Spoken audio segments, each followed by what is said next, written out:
Welcome to another episode of God Yay or Nay. I'm here with Michael Bijker. Michael, thanks for joining me. Thanks for having me, Nor. Very wonderful, very wonderful. I'm really excited to get you on. I've been listening to your YouTube channel and checking out a lot of the stuff you do. You run a program called Yoga Lab and stuff, and honestly, you're pretty much into everything that I'm so interested in about helping people transform, heal, and doing it through a few different modalities. Do you want to kind of maybe give a little understanding to my audience of kind of what you do?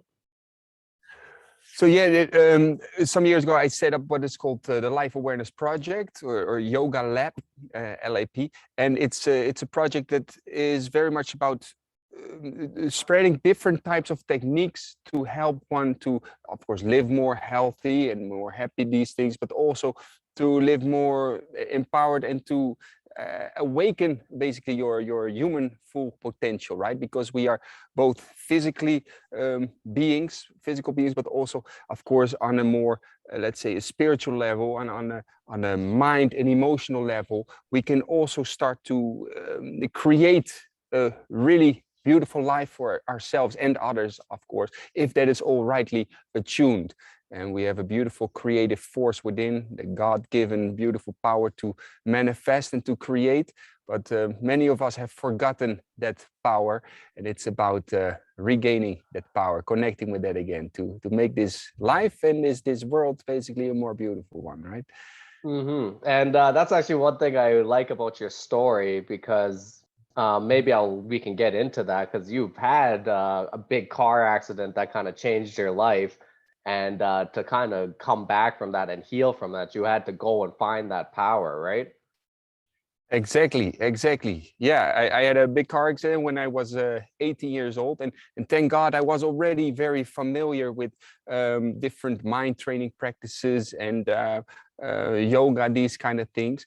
But yeah, I had some injuries from which doctors said you probably won't heal. My right arm was paralyzed, my back, my spine was broken on two spots, and I had several other things.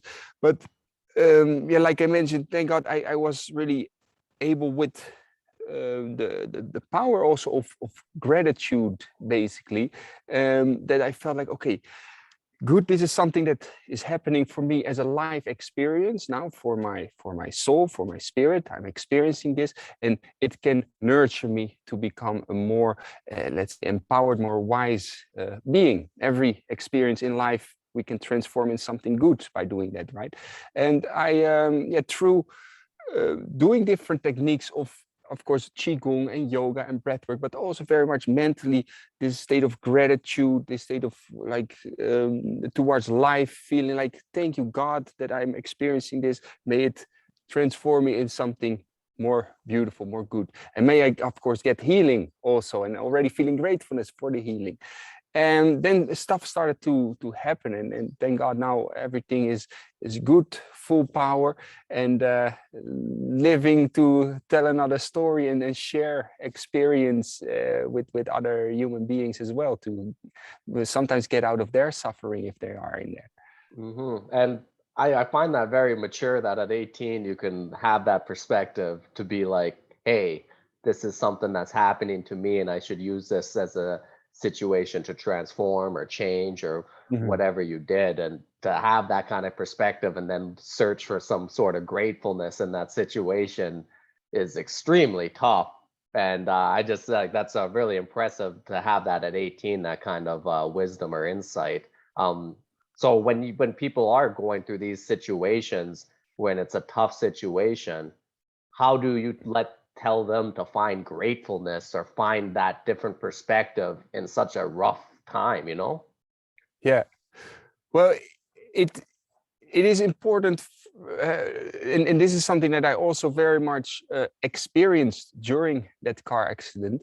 Um, Even though my body was completely broken, so to say, I was mentally and spiritually, I still felt so connected already. I felt so much inner peace. I felt gratitude towards life, like, wonderful. Thank you for this, that that I can still be alive, that I can still breathe, even if there is pain or malfunction. I'm still happy with however it came to me, however it is. And it's really hard for somebody maybe that has not have already cultivated that, let's say, in their lives, to then all of a sudden practice that, like that you say, oh, just be grateful, and they're like, grateful, whatever, man. I'm incredibly they even get more angry probably with you and with the situation, right? So it is very much about of course already preparing yourself for if things start will happen in your life like that, that you are mentally already feeling connected and prepared to deal with those situations. But if somebody is in that situation, then what really helps, of course, is, for instance, through breath work or through meditation or through guided relaxation sessions, that people start to step out a little bit of their body, of their mind, and to be able to observe their mind and body, like, okay, I'm having this experience now, but there is something, let's say, deeper or something higher with which I am experiencing my body, with which I'm experiencing my emotions, my sadness, so that people feel like, I have my situation of life is now like this, and I am experiencing that now. So this is, of course, something really hard to do, but this is basically what meditation in a lot of ways also is. It's the ability to identify not so much anymore just with the physical body that you have, but you not completely are, not just identifying with your mind and emotions and that are saying it's nice or it's not nice, but to be able to identify with the observer within, with this consciousness within, basically. And this consciousness is always already in peace. There is always love, acceptance. That's the quality of consciousness, right? That is inherent in all of us. But so it is the trick to learn to connect with that, let's say, the deeper consciousness that we all have within, that higher consciousness, being able to just observe, like, it's life experience happening now. It's okay. It will always change. It's always different. So that you stop comparing very much with, the situation should not be like this. It should be like this, and I should be healthy. And why am I like this? And this comparing mind, which brings really duality in your life experience, learning to step out of the mind, to transcend the mind, basically through practices like meditation. And it's such a powerful practice. And I like that when you separate yourself, when you like actually like kind of connect with that observing self, the consciousness, like you were saying, when you do that, you can kind of see how your mind, or like, for myself, I had a shoulder issue in this last year that caused me like a tremendous amount of pain. And during some of those days, I was like, unfortunately, I just kind of surrendered to the pain, or just kind of went with the pain, and it controlled my life a little bit. But it was something like that. I had to kind of step back and like even have a little bit of separation from my pain and from my mind too. And I started noticing that my mind was generating a lot of that pain too, just from just like it was like almost a memory of the pain, where my mind will be like, oh, the pain's coming, and like it'll amplify the pain even more. So I love that whole idea of like you have to kind of step back, right? That's a very powerful experience that you had, Noor, and also this is something that it can be applied with the big things like a car accident or a shoulder injury, but also with the smaller things, right? As soon as we feel we have a little bit of a tension about something, or an irritation, or a little pain or a frustration, that we are able to apply this knowledge, this wisdom also in those situations, right? So that we stop living in a state of let's say, duality. And like you mentioned, your mind can create also so much pain by resisting the moment, but that you start to bring unity into your life and feel like, I'm feeling now a bit of frustration, or I'm a human being, I feel pain or sadness. And then you become okay with the sadness, you become okay with the pain, you become okay with the sometimes mental disturbances. And this opens you up to a whole new way of life, experiencing life. And it really comes down to an acceptance of like the moment, or an acceptance of what's happening, which I think like I've been meditating for like a long time too. So it took me probably 5 to maybe even 7, 8 years before even that idea like was able to infiltrate myself, where I'm just like, hey, when something's going wrong, it's, you need to just accept it and not resist it, because you learn that your mind like almost automatically wants to resist anything that it perceives as negative, right? Exactly. And that keeps you in a struggle with life, whereas life should be a dance, right? It's something, so much of the pain comes from the mind, comes from resisting what is life is offering you, basically. And so much of the pain comes from then also creating the story around the pain, why it's not fair, or what you cannot do anymore, or how it should be, or this or that. And it creates so much of the pain. So this whole idea of being able to eliminate suffering comes when we open up to the suffering a little bit, right? And then we understand that so much of the suffering comes from the resisting of the suffering. And then we can also deal with the suffering that life has to offer, because part of life is suffering also. There is pain, there is death, there is disease, and all these things. But as soon as we open up to all that life experience, it's not really suffering anymore. It's nurturing almost your soul with life experience, if you know what I mean. And I like how you said that it's to accept that life has suffering in it. This is just a reality, because I think that kind of goes against almost our culture, like our consumerist, materialistic culture, which kind of, that culture kind of tells you like, hey, we got a solution for everything. Any kind of ailment you have or anything, we'll make sure you're comfortable all the time.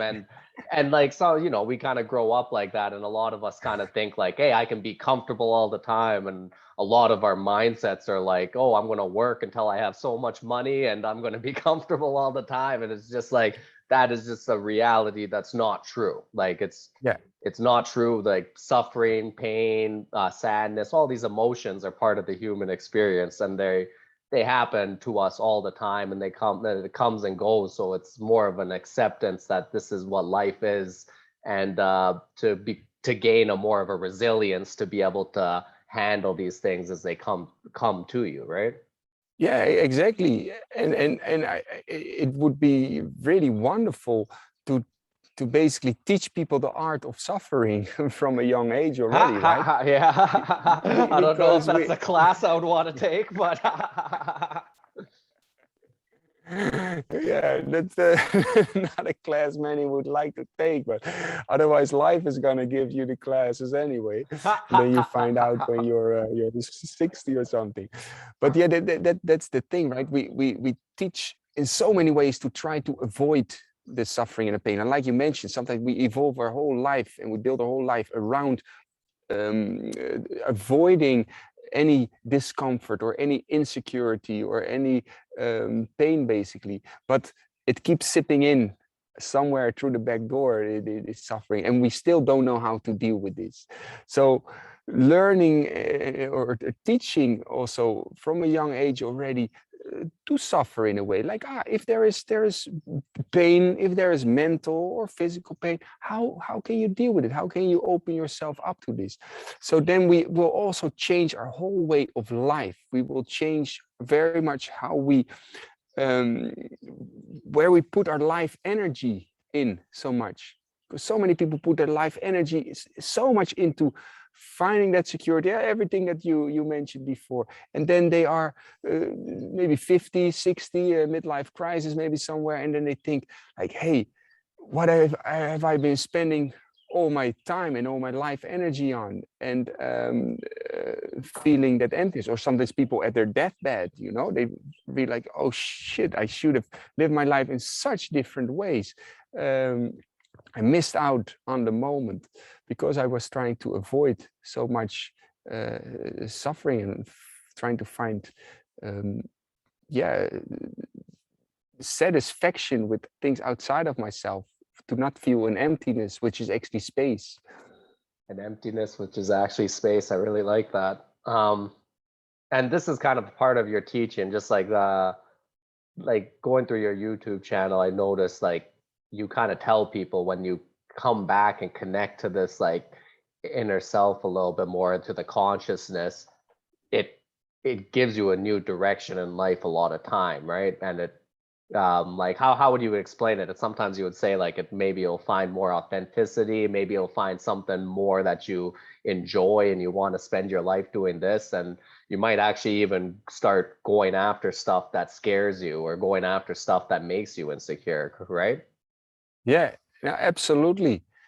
Every human being has also some kind of deeper desire in their life, a way that they would live if they would not be so much driven by their fears or their ideas of how life should be, or what other people told them how they should live. If they would live completely free, they would live maybe a whole different life. And everybody has on a deeper level really a heart's desire, a heart's path of ways of living. And this is very much also about all these wonderful techniques that I can share, these courses, is how do you connect back again and peel off those layers of maybe fear that you have about life, or stuck emotions that really determine what you choose and how you live your life, or maybe ideas that you have of how you should live, how life should be. How do you empty yourself from that and go back to almost that pure source of desiring to live and to create and to do something in this life? That's beautiful. Can you maybe give my audience, because I know like this is more of something you work with over time, but can you give my audience a little idea of like how you'll help people kind of gain what their real desires are, or understand what their real desires are, understand like, you know, because those are pieces of wisdom that are just like really, really nice to have for a person, and it can change the whole course of your life.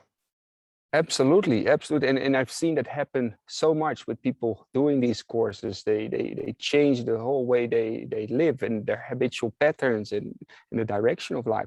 So I have like different courses, right? Some are much about really about breath work, and there's a big power in breath work to be able to clear out stuck emotions, clear out any let's say ideas that really block you from thinking freely and creating freely, and to get back to this source. One, for example, is called the Breath is Life course. I would highly recommend people doing that. Another course is also a 7 days training program in which you create new habitual patterns. And a lot of people are stuck in habitual patterns of living, of course, eating maybe not so the good foods, maybe having wrong, let's say, habits that are not good for mind and body, but how to create good habitual patterns, and also in the way that you feel, in the way that you think, to the whole day through, remind yourself like, okay, connect back to that center, to that base. Do you feel very stressed out at the moment? Okay, how does that actually feel? Do you feel that maybe tension in the shoulders? Do you feel tension in the face? Do you feel blockage in the head? How does that feel? Can you, with just 5 calm breaths, relax that maybe a bit more? And if you keep doing that for 7 days long, the whole day through, you change the whole way your whole brain is wired. Your neural connections are made. Your nervous system is wired with the respiratory system, with the heart, etc. So you start to rewire your whole being. And once you start to do that and you feel you have more energy, more focus, that's already such a great step to get again to that, let's say that source, that pure truth basically within you, and start to live from there. Because like I mentioned, so many people, they just live life on an automatic pilot, and they do a certain job because they are afraid to do something else, or they do it just to get recognition from people, or they do it just because they have been doing it for so many years. But they feel in the background something is not right. I want to live my life in a different way. And it's about really starting to dare to listen to that voice within, start to take all the other noise out that is in your life, and dare to listen to the voice that can guide you in such a beautiful life. And I love that, especially I noticed how you were saying, like, and a lot of your work, you talk about paying attention to the tensions or feelings in your body, because this is such an important thing. And it took me doing breath work to like actually become a lot more aware of it. Like I've been meditating for probably 15 years now, and I was never that aware of the tensions or my body as much as until I started doing breath work, where I started becoming very aware, like, oh, like I got tension here when I'm this kind of stressed, or oh, I get these like feelings in my stomach or whatever it is. But yeah, that is a really good thing to really see, because you start noticing how your body and mind and emotions are all pretty much like connected. And like, Absolutely. yeah. Absolutely. Yeah, no, it's, and that's the wonderful thing, as you have experienced yourself as well. They are all so connected, and then learning to use the breath, because it's all connected, to use the breath to influence all these other layers of your being, with the breath influencing your state of mind and balancing out your state of mind, or with the breath starting to unblock if the heart, if the emotions are stuck, if you carry tension in you. And the breath is like a tool you can apply in so many ways to heal, to energize, to harmonize all these different systems that we have in our body, in our being. So when you say a blockage, so when you're like in that like breath work or meditative state and you feel something, so like, would you call like some sort of tension? Like, would you be like, okay, this seems like some sort of block and we're going to try to breathe through it? Is that how you would look at it? Yeah, basically. So what can happen, as you have experienced maybe yourself as well, when you're doing breath work or meditation, that you find all of the sudden you feel a strong resistance, for instance. And instead of feeling the resistance and think, oh, it's not working, I'm going to get up, I'm going to stop breathing and do something else and eat a bar of chocolate, whatever it is that you normally do, you break that pattern and you step into a different mode. You go into an observer mode, and you think like, there is tension now. I feel a strong tension maybe here, or feel a tension here, or whatever, wherever it is on the body. And you start to observe it without judging it, without putting any stories about what happened 5 years ago when you had a snowboarding accident, whatever it is, but you just observe however it comes up. And what starts to happen then is you notice there is an emotion behind it, a mental tension behind it, and you start to become aware of it. And sometimes it becomes a bit stronger. Sometimes you get a strong emotion that comes up or out, and you get a release of this tension. So it's like you gave the opportunity to bring light on an area of your being, to bring awareness on an area of your body, of your emotional system, and you were able to bring it up to the surface and to just feel it, just experience it without any judgment, just feeling it, like, there is a bit of pain here or there, I just feel it. And by doing so, you start to almost like melting something that is frozen with the light of your awareness. You start to melt it out of your system, and one will feel really this relief, a bit more freedom after, like, there was some tension, and then you can just live free from the relationship that you had with the tension of always wanting to resist it or change it or not feel it, if you know what I mean. So it's about freeing yourself, basically. And freeing is a good word, because when you do these practices and you actually release tension, you'll feel a lot lighter, you'll feel a lot more open, and those are states of mind or states of being that are a lot more accepting for opportunities or just insights into just who you are and what you want, kind of thing. Absolutely. And the thing is also, maybe there was a blocked emotion of just a sense of fear of being alone, whatever. Hey, anyone can fill in the blanks. There's many different emotions and feelings that can be stuck. But for a moment, just feeling the fear and becoming aware, like, it's okay to feel the fear. And it's like that it starts to melt, because in normal life, maybe that fear is always a bit there, but in the background, and people feel that fear, but as soon as they feel it, they feel like, oh, I don't want to feel it, I have to do something. And maybe it turns into a certain addiction towards overeating, or towards pornography, or towards whatever it is.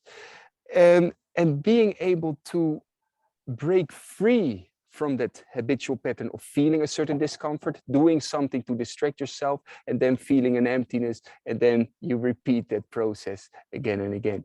So by being able to feel it, you become master instead of a slave, basically. I really like that. And you're right, like we run away from that feeling a lot of times. And when you start noticing these feelings, so like how you were saying, it might be a fear, and a lot of times you'll notice that, like, let's say a fear of being lonely, like you just said, a lot of times it's like something that it's almost irrational, and sometimes you just have to kind of give yourself a little self-love and just be like, hey, it's okay to be, sometimes I'm alone and I'm fine being alone. I love it. And and I'm also, I'll eventually find people to be with as well. And because sometimes it's just like you need to just give your mind or your subconscious like a little bit of self-love. And if you have those kind of fears, like whatever it is, you need to kind of maybe give it like a little bit of the opposite, right? Absolutely. And like I mentioned before, the quality that is inherent in everyone of consciousness is, and I don't want to start sounding a bit too much spiritual, but it's that sense of space, the quality of real acceptance, of real love, of real peace that is inherent in all of us, because that's the quality of consciousness. So as soon as you give that fear, or that sense of loneliness, or that sense of really sadness because you were hurt some years ago, whatever it is, as soon as you start to give that the space, you are able to identify not so much with the emotion that you normally would think, oh, I'm getting really sad, or I'm getting really anxious now, I have to change. But you become aware more of the consciousness, the space that you give it, like, there is fear now in my life experience in this moment. That's all right. But you become kind, open, friendly towards the life experience. And this is such a healing process. That is, yeah. And yeah. So you become that kind, that friendly. I like that, like your experience. It is like a very light way to live. I love, and it is like you want to kind of like develop a little bit of just like a kind of happiness of like what life is. And yeah, I love that. Absolutely. And one more thing about this, sorry, Noor, but in meditation, it is also so important to do, because sometimes people can practice meditation and they think, okay, I should pay attention to my breath, or I should relax, or I should really do serious. this, should do that. Very serious. And I had a wonderful teacher, wonderful guru. He always said seriousness is a disease. Because then you just bring more tension. The ability to really that quality of that consciousness within, the quality of friendliness, just a friendly breath, not trying to control so much your emotion, but just that friendliness, like it's okay, it's life happening. And the more you practice that, the more this you become that kindness, that acceptance, that friendliness, and it goes into your whole being, basically. Yeah, and like that's such a perfect point, because that goes against all of what meditation is. If you're just going to be sitting there like, oh, I'm not meditating good enough, or it's just like that it just completely defeats the purpose. And that Yeah. in itself is like just a mental resistance, because it's your mind kind of going like, I need to be great and I need to be this, and why aren't I like that? And you're comparing. That's like what the mind does. It always compares itself to something Yeah. that it's just not realistic, or it's just not real at the moment, and it's against the whole process of what meditation is. And you want to yeah, I like that. Absolutely. Okay, let's I want to talk a little bit about breath work. It is something that's so life changing, and on this podcast I try to get my audience, I really try to influence them to try different types of it. I want to know how many types of like, or like not how many, but like, do you do different types of breath work? And just for people to know, like, what different types of breath work, how do they influence your body? I really love the whole idea that your breath can do so much to influence your body. Yeah, so I teach mainly the pranayama, yogic breathwork techniques, and there's many types of breathwork nowadays, also with very strong hyperventilation methods, holotropic breathing, and all these things, which are also very powerful, very wonderful. But I believe very much it has to go both. You have to do strong breathing techniques first to unblock, to open up the physical system, but then very important also to do the slower breathing techniques. And I'll explain a bit why. So like I mentioned before, with the different types of breathing, you can influence your state of body, your nervous system in different ways. If you do really strong, deep breathing, Wim Hof breathing, holotropic breathing, however one wants to call this, it is very much activating your sympathetic nervous system, this fight or flight mode, this activating mode of the body, the types of hormones that are being secreted, like adrenaline, those kind of things. It really activates everything. It raises the heart rate, blood pressure goes up. Whereas the slower breathing techniques, the very calm, which is called hypoventilation, the slower breathing techniques, they calm everything down. They activate your parasympathetic nervous system, which is about rest and digest, basically, right? So the stronger breathing techniques make you go really into your, let's say, your physical body. You start to feel strong sensations, maybe tingling if you do it for a very long time. You start to really unblock emotions. Maybe you start to feel certain strong emotions like laughing or crying or things like this. And like I mentioned before, if it activates everything. So if one has their eyes closed when doing it, you'll notice, and this is good if you're already very advanced in these types of practices, become really aware of what is happening within you. So that you start to feel like, okay, what is happening in my energetic system, so to say. So you close your eyes and you see maybe, I notice I see a lot of colors. Or maybe you notice like, I have a lot of thoughts happening now. It's like a river that is really strongly flowing, like a waterfall that is really strongly flowing, right? So therefore, it's really important to also calm everything down. And that's done with the slow breathing techniques. And whether that is alternate nostril breathing, or whether that is very gentle, slow ujjayi breathing, or slowing down the breath that you just breathe once a minute. Once a minute, wow. Yeah, it's a wonderful technique that you have the different ratios, which is called vritti pranayama. the ratio of, for instance, 6 seconds in, hold for 2 seconds, 4 seconds out. But then Okay. you extend the ratio so much that you breathe in for 20 seconds, you hold for 10 seconds, and you breathe out for 30 seconds. And you need to practice this a lot, because if it's really done with tension, it's no good. You should be doing it in the next way.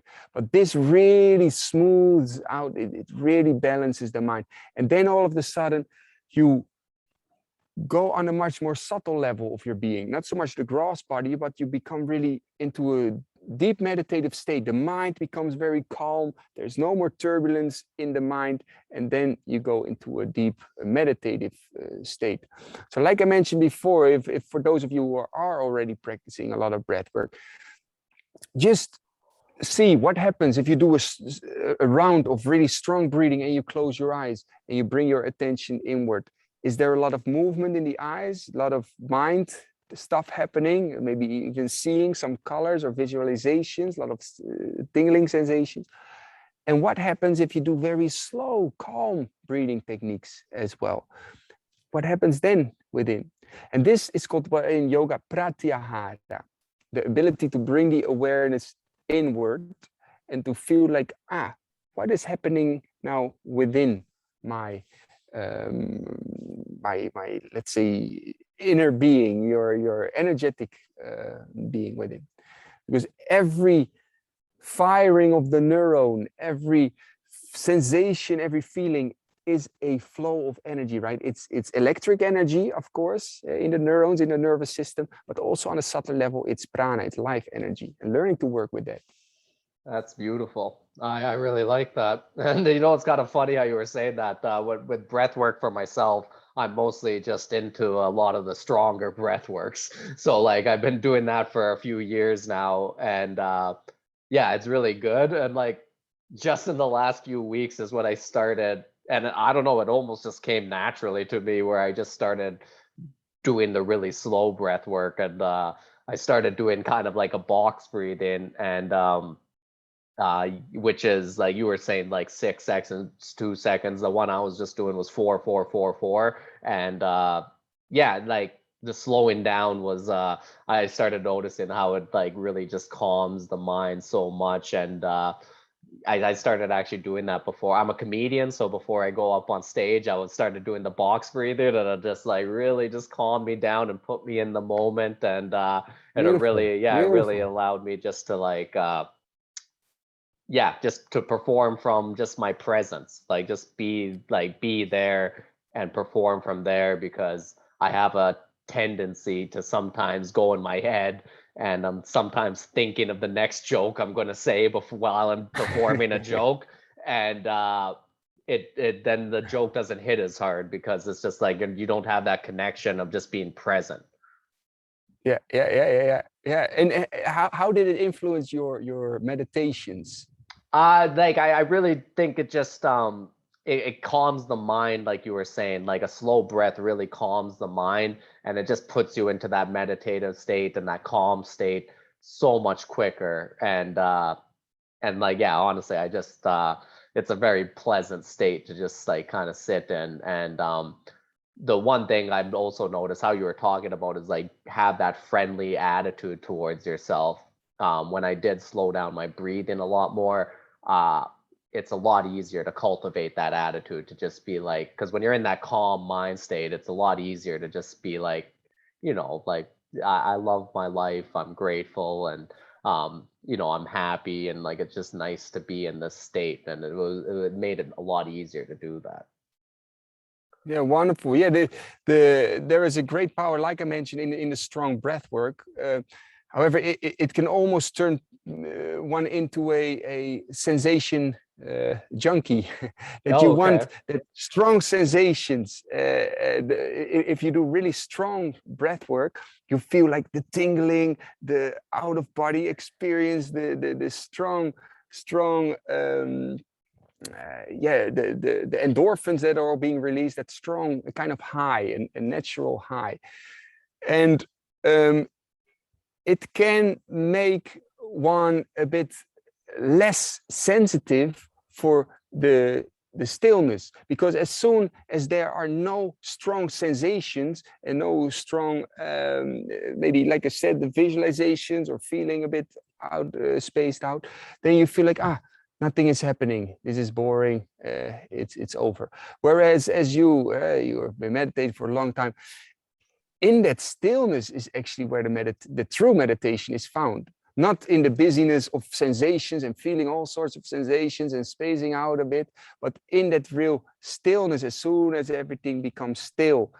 And it feels for some like first like boring because they need stimulants, they need sensations. But if you get more trained in this, you feel like, in that stillness is the peace. That's where the awareness can go really like deep within. You follow a bit what I'm trying to 100%. say here? Yeah. And Wonderful. no, man, and thanks for explaining that. And just for my interest in breath work, I really appreciated how you explained that, because you did it very well. Also, so Qi Gong, I don't know much about this, and I'm not sure how much of my audience does. So can you give us a little intro into that, just because it is something that sounds very interesting? Yeah, so Qi Gong is a wonderful practice of breath work, movement, mostly movement also, and meditation. It's a bit like yoga, but then originated in China. And it is very much about slow and gentle movements, but slow, gentle movements with just a light bit of opening up and slow movement. And because you move so slow and with full awareness and with very calm breathing, it becomes like a meditation in itself, a meditative movement. And Qi is what is referred to, for instance, in yoga as Prana, or the life force, the Qi, the life energy.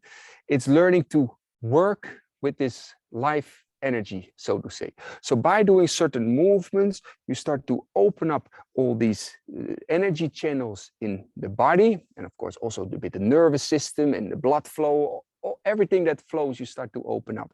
And then it's also about, after that you go into like breathing practices in which you can feel like you bring life energy, prana, chi, into the body. You breathe it and you expand it out into every cell. You expand it out, and like that. And I've done this wonderful practice for years and years. And even if it's very subtle, very slow, you get really energized from it. You get really strong from it. Physically, you get super healthy from it. So for a lot of people who see it or just started, they think like, it's too slow, or you don't feel it burning your muscles or a stretch or this or that. But if you do it a couple of times, people will know that, wow, there is a great power in the subtleness of this practice. And I always notice when people do Qi Gong, like I sometimes see them in the parks and stuff, it's always in the morning. Is there a reason for that? Well, it's of course a great way to start the day, that's first of all. But as in yoga practice as well, it's also recommended to, if you can, to do it mostly in the morning. It's in the morning, there is this fresh, new energy in your body. It's also the moment when the mind, it has been really resting for hours in a row. So it's easy to focus. It's easy to go into a more meditative state. You have not done any work yet, any other things that you can be distracted from. So that's when you can do it with full focus. And it's of course a wonderful way to open up the body, to prepare the body to, and the mind for that matter, to work and to do your day, to go through the rest of your day. So it is said that in the morning there is the air is filled with more energy, with more chi, with more prana for that matter. It releases more prana in the body. This is something, maybe it's a theory, maybe not. I don't know. But I do notice if you practice these things before you do all the other things in your life, you can do it with a lot more focus, a lot more attention, and it does really do something more with you. Do you have a consistent morning routine? I do have a morning routine which is usually now, because I have two wonderful younger children, and they need a lot of attention in the morning as well. But before they wake up, I just do a bit of what's called a little 5 or 10 minute opening up, little warm up. And if I have more time, I do some yoga or Qi Gong as well. And then I do some breath work, but very short amounts of strong breathing and longer amounts of slow breathing. So just like 2 rounds of 9 breaths of doing like this, breathing, what's called spinal breathing. It's in my courses as well. And then I take a moment to breathe very slowly. And then I just sit and meditate. And in that meditation, it's like you're creating a kind of, you know, these oxygen chambers in which they say, if you go in there, you really heal. And it's almost like you do that in those meditative states, that you just sit for a moment in a space, in a presence of life, of consciousness, of God. And you just sit there and you feel like, you're feeling healing happening, you're feeling energization happening, balancing happening. Everything wonderful is happening. Yeah, that's really beautiful. Okay, Michael, this was amazing. Thank you so much. I got one more question. It's the name of the podcast, so I'll ask you that. So, Michael, God, yay or nay? Yay. But it's, of course, a very difficult question, because then people will say, no, it's Allah, or no, it's another name for God, or it's this or it's that. But I very much believe in the source of life, of creation, of everything, and that we live in this intelligence. There's an intelligence in so many things around us, and there's this living intelligence, what we are part of and which is part of us. Like we are cells in a big body, and we can make connection with that intelligence and start flowing with that in creation. And so God, yay. But if somebody wants to go God a different name or a different, also fine. I would agree with that as well. All right, awesome. Thank you so much, Michael. This was such a wonderful conversation. I really learned a lot, and I'm sure my audience did as well. Where can they get a hold of you? Anything you want to just kind of promote or let them know about, please let them know now. Wonderful. Yes. So I would highly recommend doing one of my courses, especially to start off with, is the 7 days essentials course, in which you learn stuff about meditating and creating a good daily routine for yourself, about breath work. And you find it on Yoga Lab with a P, yogalab.com. And it's called the Essentials course. And if you want to learn deeper about the breathing practices that I talked about, and learning both the strong and the subtle breathing techniques and how they work, it's the Breath is Life course. You can find it all on that website. And on Instagram, Michael Bijker, you can also find some stuff sometimes that my wonderful assistant puts a lot of things on there as well. So that's very wonderful. That's amazing. All right, man. I'll put that in the description of the podcast so people can check it out easily. And honestly, Michael, this was amazing. So thank you for everything you do, and hopefully we could do this again in the future. Wonderful, Noor. Absolutely. Thanks a lot for having me. Good vibes, peace, and love.